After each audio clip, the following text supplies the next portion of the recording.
moment in the day. This is a Club Penguin sad story. I've never, ever seen. What have you done? Can these multimillionaire dragon investors put giggles aside and regain their composure? Hilary today is first to try. I think you should just carry on. You're selling books. It's going to carry on. I just genuinely believe that if it were to take that next step up, people would do it. There's a limit to how many people you can reach doing what I do with uploading But I videos. can't help you. I don't know this market. No, that's And if I can't give something as an investor, then there's little point in me investing. And the only thing I could give you is money. And then I'm not in control of that investment because I don't even understand what I'm investing in. I've got to say I'm very sorry, but I'm out. Okay, thank you. Andrew, I think I've come to a conclusion.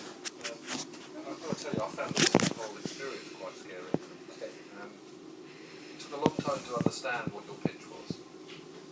And I'm struggling to see how this could be turned into a business.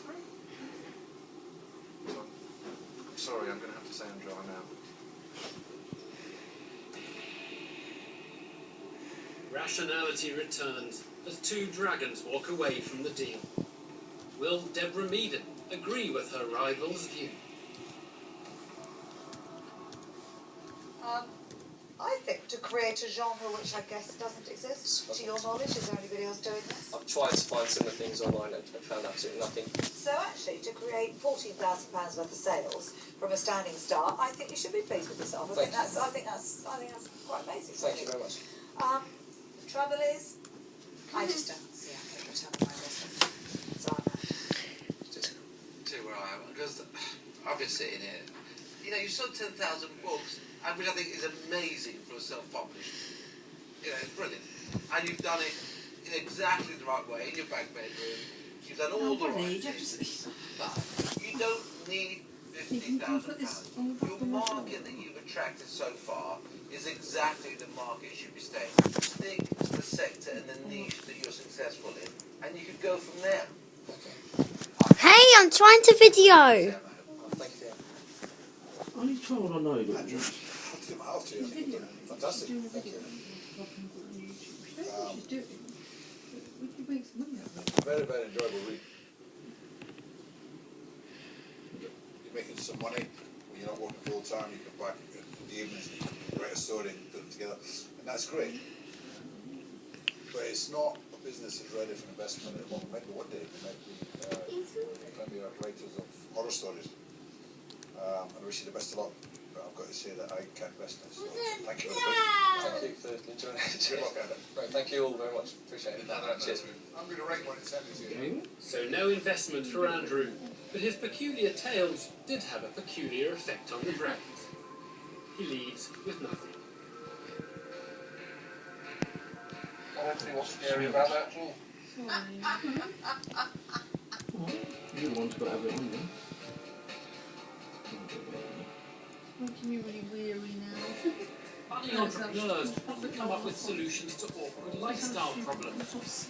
Governor John Powell was the latest. He wanted £100,000 to help us all avoid those annoying excess baggage charges. What means I can't remember a time when the dog's called it.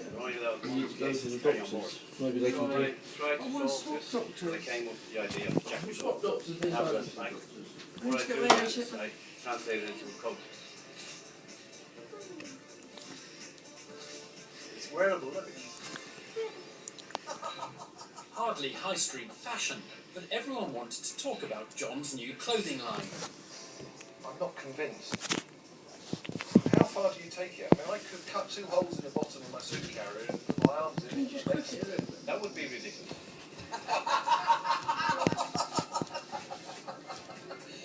just think it's brilliant. Have you sold it? 1,700. 1,700. Okay.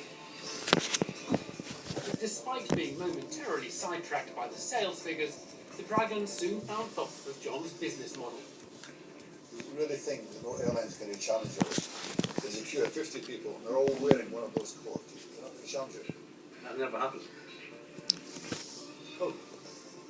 John, any bulky items will be taken off you and put in the hole.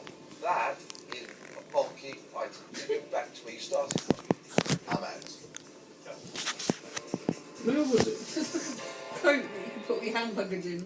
Will it be a case of second time lucky for Manchester-based twins Lisa and Helen C, who first came into the den back in the early days, 2005, with a new line in ready-made. Having walked away empty-handed once before, will their new product be more appealing?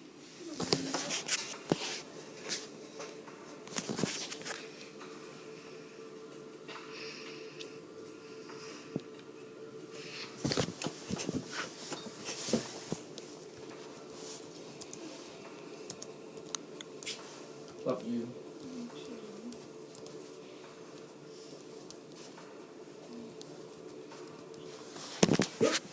Hi Dragons, my name is Lisa C and this is my friend Helen C. 15 minutes. We're from the Isabella. I know my story won't be that Mandarin in long. Manchester. We seek an investment of £50,000 for 20% equity in our sauce business. Look at these sauces. Don't they look exciting, new, and different? Well, our sauces have no MSG, no artificial colourings, and no wheat, and they're perfect for the gluten-free market. Now, who better to tell our family story than my sister Helen? Thanks, Lisa. Dragons, let me introduce you to my grandmother, Lily Kwok. She set up one of the first Chinese restaurants